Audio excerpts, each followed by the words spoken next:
Hello there friends, I'm Kendra Winchester and welcome back to my channel. Today I'm going to be telling you about all of the books that I read in November. November was a much more successful month than October, so I have quite the stack. So why don't we just jump right in?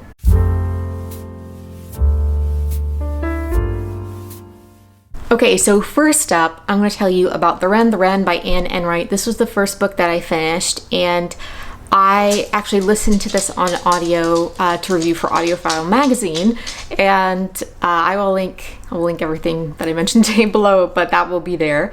This book is about two women, and the daughter is living in basically present day Ireland, and she is in this weird relationship with this guy that she's sort of in a relationship with. They haven't really defined the relationship, but she is trying to figure all of that out. She knows that her grandfather is this famous poet, so when he takes her to meet his family, he does not tell her this is what's happening. He just picks her up and that's where they go. He's really a terrible non-boyfriend, but she goes there and they ask her about her grandfather. She doesn't really know anything about her grandfather.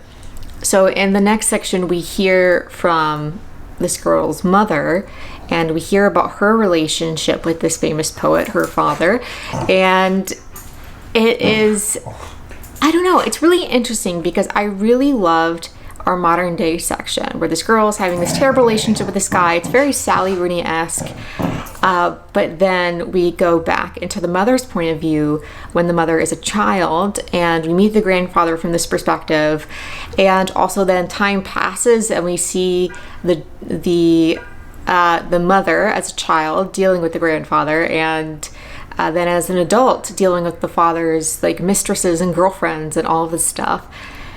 It is kind of a book about messy relationships, messy families. It is delightfully Irish in all the best ways. I think the modern day sections were better than the flashbacks into the mother's life, but overall it's a really interesting book. I have The Actress by Anne Enright, so I need to bump it up on my TBR or something because it was really a fascinating read, and I love the characters that Anne Enright has created for this novel. The second book that I don't have in print, I listened to, is Day by Michael Cunningham. You might know Michael Cunningham from The Hours, but this book, all my stars. So this book is very stream of consciousness. It definitely feels like Virginia Woolf, and there's even some like cheeky asides because, as you know, The Hours was like this retelling of Mrs. Dalloway, and Mrs. Dalloway is my favorite novel by Virginia Woolf. My personal favorite, though, again, I think her best would probably be The Waves, but I just have a special place in my heart for Mrs. Dalloway's, which means I have a special place in my heart for Michael Cunningham, and I really enjoyed this novel. Now, the whole setup of the novel is we have this man, his wife, and his brother-in-law, and then he and his wife's two kids all live together in a flat, and then like a flat above the flat, whatever, it's complicated. And so they live in New York City, and they are just trying to figure out how to live with each other in this tiny space that was supposed to be temporary, just two people, and they are now somehow raising a family in it. And as a stream of consciousness type story, we're jumping into the heads of all these different characters very seamlessly, and we get to know them very intimately. And so it starts on April 5th, 2019. After the first section, which is about, I would say, close to 40% of the book, we jump forward a year. So it's April 5th, 2020. We're in the middle of the pandemic. Robbie, the brother-in-law, has left New York City and is now living in Iceland, I think, and just hanging out there, and he got stuck there because of the pandemic. And the family is now in these more claustrophobic quarters, etc., etc. And then we jump again in the final section to April 5th, 2021. Now, I can't tell you anything else about the plot of the book, or that would be a spoiler, but I really found this look at different families, at different structures of these families, and all the intimate connections and complications delightful to listen to. Julianne Moore, the actress, performs the audiobook, and it was a gorgeous performance.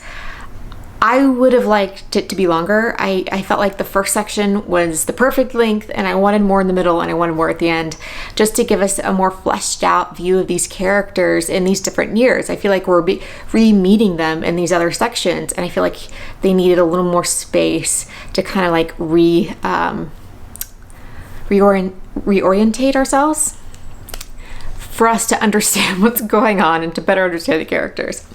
What are words? I do not know.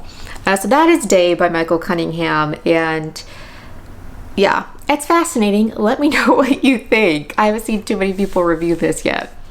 Okay, so the last book that I read that I don't have in print form is Naomi Klein's Doppelganger. Now look, this is a fascinating book. It is quite long. I think it's close to 15 hours on audio, and I didn't know what she would fill up with 15 hours, but no, trust me, Naomi Klein is here for it. So the whole like premise of the book is that she keeps being confused with another white Jewish woman's identity, Naomi Wolf. And even though that Naomi Wolf is, you know, several years older than her, they're both in more like these liberal / progressive circles. Now, Naomi Klein, the author that we're talking about here, is definitely more progressive, definitely leftist socialist, and Naomi Wolf is more, I would say, like liberal. And Naomi Wolf had this heyday when Naomi Klein was in college, and Wolf wrote this like feminist text, and there was like a tour and all this stuff. Well, now that Naomi Klein has had a career of her own, written so many books on different things, and definitely very progressive, Naomi Wolf has become an anti-vaxxer, is on like a bunch of right-wing political independent media podcasts and websites, shall we say. This book starts out as Naomi Klein investigating the idea of a doppelganger, an other to the self. And she goes through different topics, talking about doppelgangers and how reconnecting them with this whole misidentification between Klein and Wolf and what that has been like in Klein's experience. There are a lot of different topics that Klein covers in this book. I don't even know where to start, honestly. She is able to craft a narrative in a way that examines a lot of our assumptions as readers of this book. And she goes into like branding, for example. She wrote a whole book on branding and how branding relates to this misidentification. She looks at Philip Roth. He has a book where, Philip Roth, the character, has a doppelganger. So she's looking at all these different moments of identity for her as a socialist Jewish woman who writes about, environmentalism and different things. It is a fascinating book. One of my favorite nonfiction listens of the year, probably, because I'm just engrossed in this whole situation.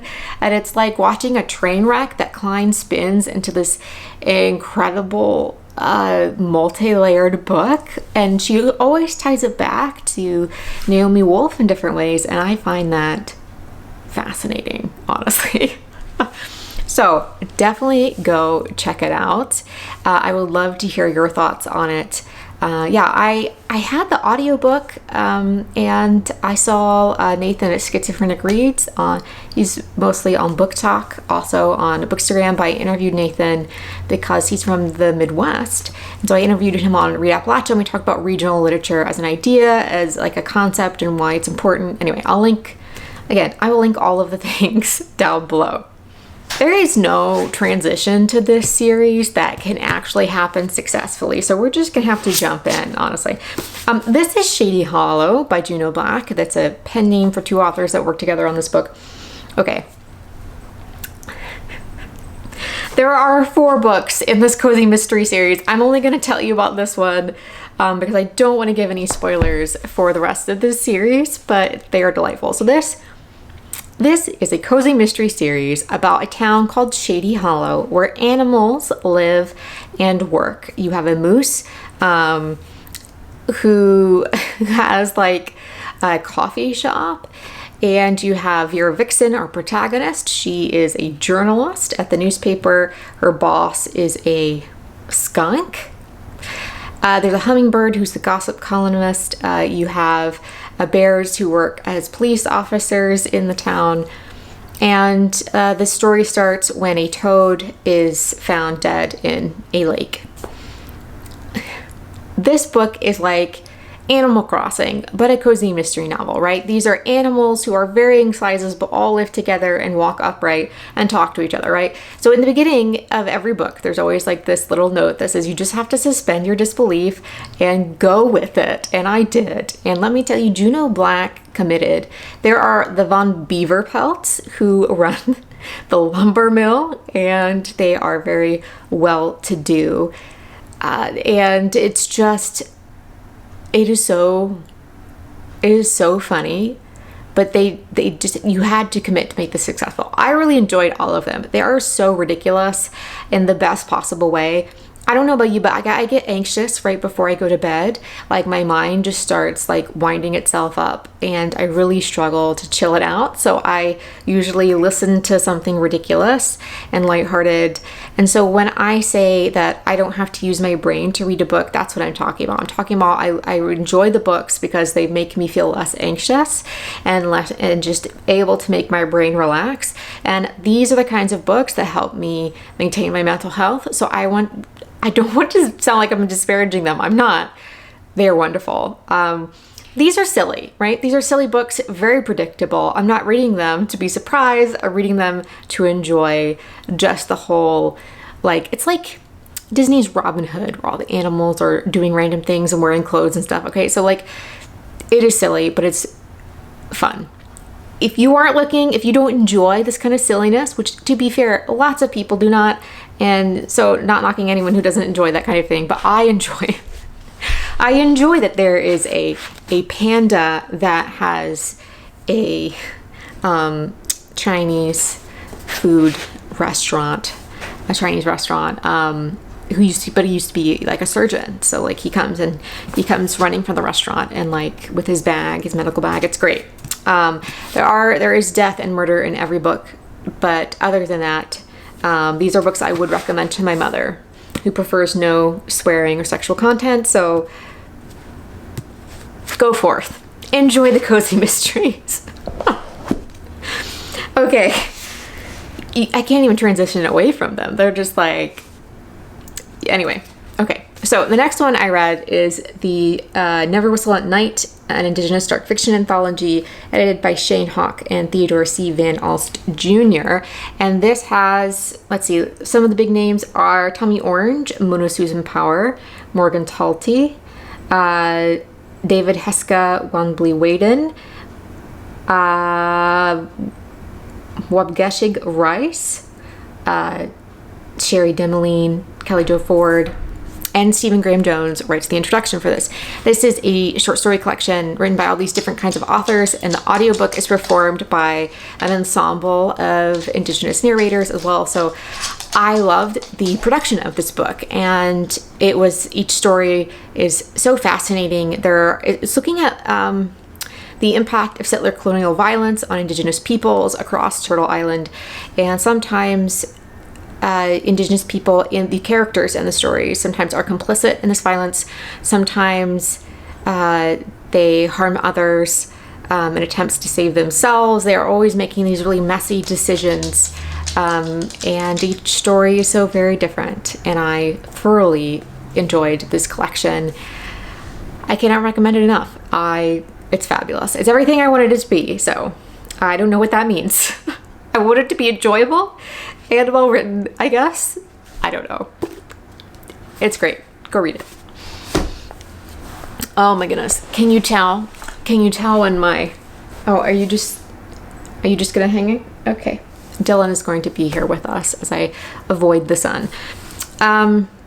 Okay, so we have next up a young adult novel in verse. And this is All the Fighting Parts by Hannah V. Sawyer. And this is about a young woman named Amina, and she is sexually assaulted by the pastor of her dad's church, which they both attend. And we know this from the outset. This is a story about Amina and what happened to her. And we start with her talking to a police officer describing what happened, and then we go to flashbacks leading up to the assault. And then there's discussion of her story about the assault, and then we go after the assault leading up to the trial of the man who assaulted her. So this is a really heavy book. This reminds me of Speak by, I think it's Laurie Halse Anderson. But this book is what it is like to be a Black teenage girl in the circumstance of trying to make your way in the world, but the safe space, this person who's supposed to be safe and serving the community has done this to you, and not only you, to other girls as well. And it is heartrending in all the ways that you can imagine. And the fact that this is written based on an author's personal experience and written as a novel in verse, the author reads the audiobook. It is one of the most deeply moving young adult books I've ever read in my entire life. And I went to Y'all Fest and I had no idea who this author was. My friend is a middle grade novelist in verse. She writes novels in verse for middle grade.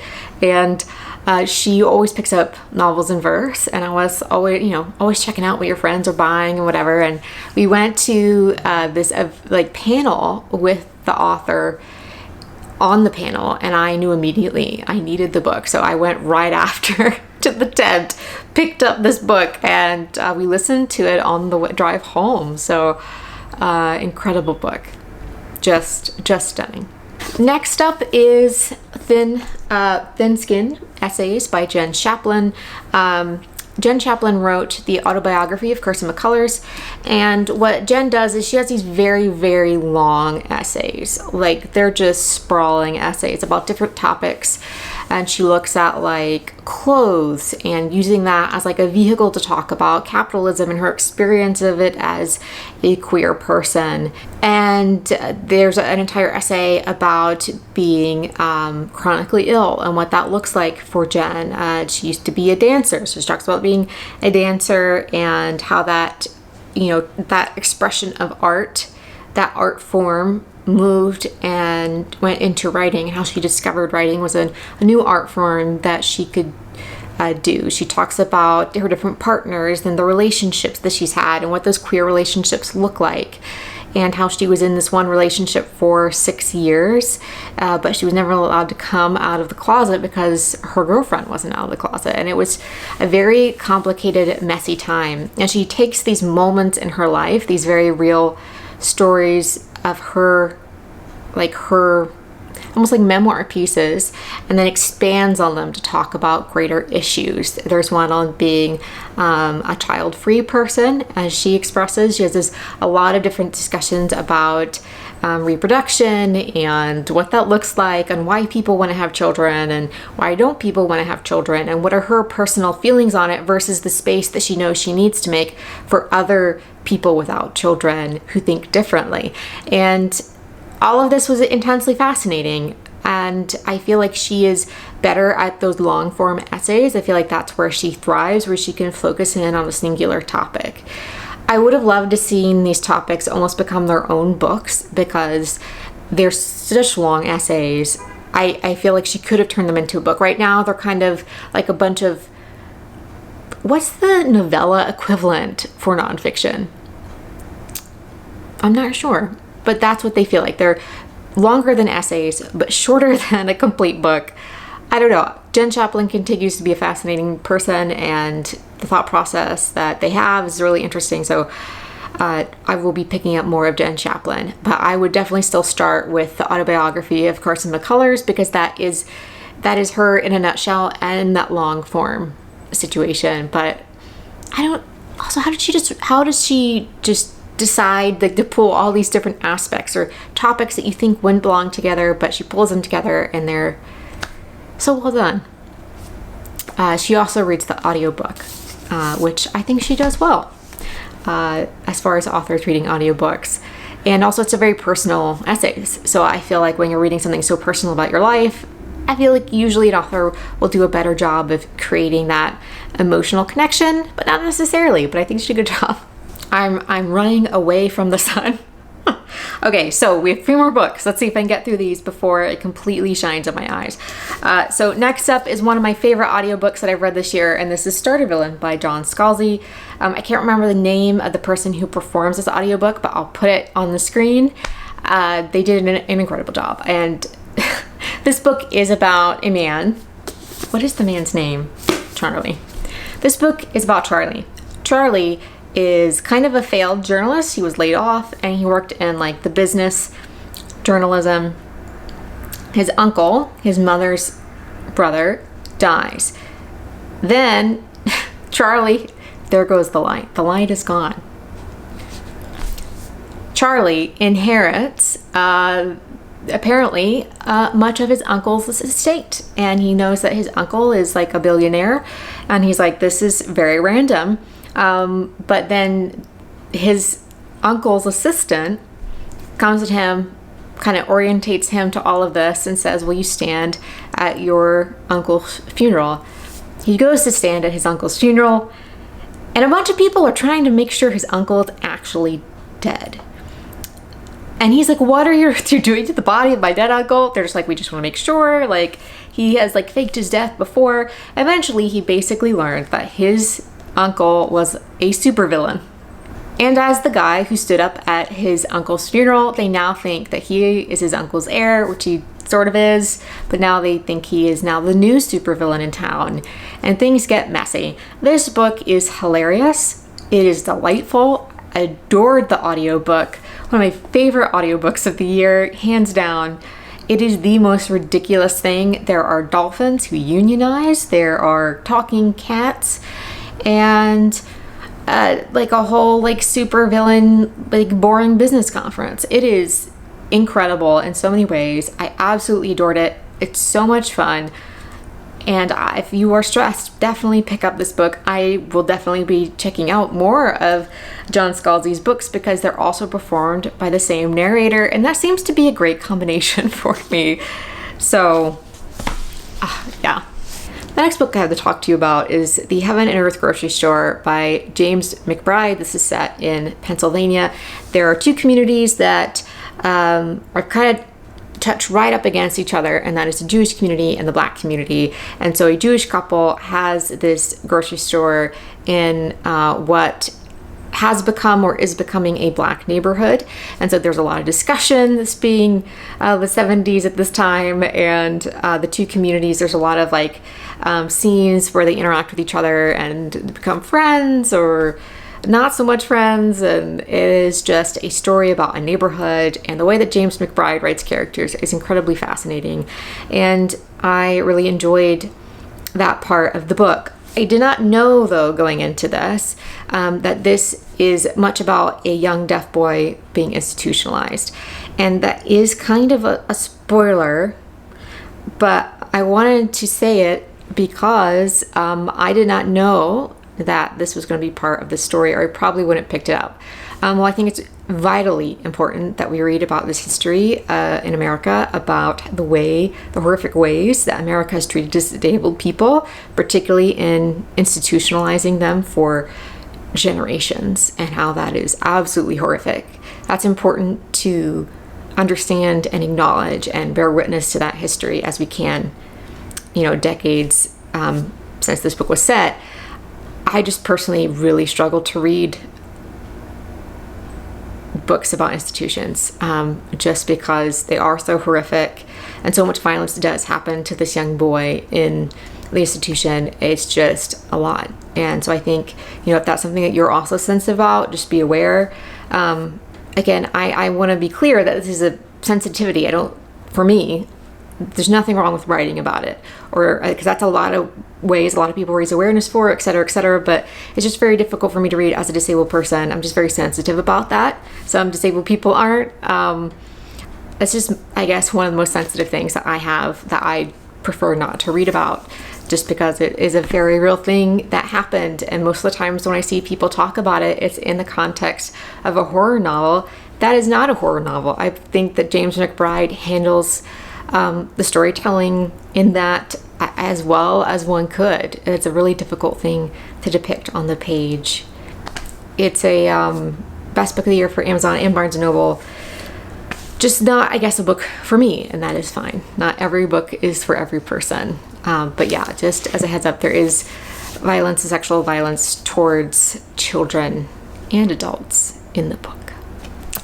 So we have moved again. I'm trying to escape the sun. I have one book left. So let's just do this. This is the Iliad translated by Emily Wilson. It is my Homer, and the audiobook is beautifully performed by Audra McDonald. This is Emily Wilson's new translation. I loved her translation of the Odyssey. Stunning. Loved it. Also loved this. Can I review a book that's like thousands of years old or something? Like, I don't. It is an excellent translation. I loved Audra McDonald's performance. Honestly, like, she was the star of my experience of this book because she performs the audiobook. The Iliad was intended to be performed out loud. So I feel like that was just a perfect way that this really famous stage actress and singer is performing this incredible book, and I loved it. Emily Wilson's introduction was also great. I really appreciated her explaining her translation process, etc., etc. But this is one of the oldest stories in the world that we have. So I loved it. And I'm going to read you a passage to close us out here today. But this is my wrap up for November. And I feel like it was a decent month. It was a decent month. A lot of great books. I said I'm going to read this to close this out. And then I realized I can't read. But I think I can read enough to make it work. All right. Let's see if I can still do this. You already know the story. You will die.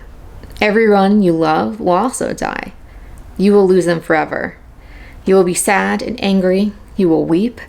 You will bargain. You will make demands. You will beg. You will pray. It will make no difference. Nothing you can do will bring them back. You know this. Your knowing changes nothing. This poem will make you understand this unfathomable truth again and again, as if for the very first time. That's the Iliad.